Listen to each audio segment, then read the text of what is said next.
Here's another thing that really bothers me about, being single and being in relationships, and why I'm kind of against uh, young men and young women getting into a relationship outside of the context of God's will for their life.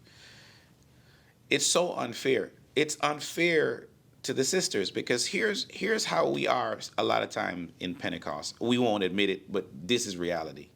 This guy he's deciding to go from person to person to person because whoever finds a wife finds a good thing, and obtains favor from the Lord. So he's on this eternal quest. But he goes from sister to sister.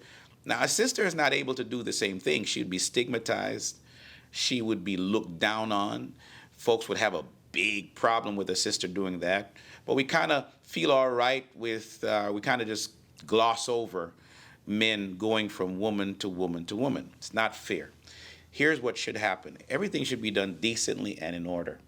It's not right to toy with the emotions of an individual, to play along as if everything is going in a particular direction, because we have a culture that kind of pushes people towards marriage, and marriage is honorable and all. We want people to get married.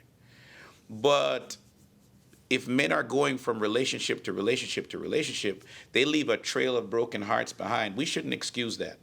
Here's what we should do. We should say that things should be done decently and in order. If there's someone that a person has an interest in, a young man has an interest in a young lady, let that be done in the light. None of this darkness, none of this secret relationship that nobody knows about so I can move on to somebody else without anyone knowing that I'm moving on to someone else.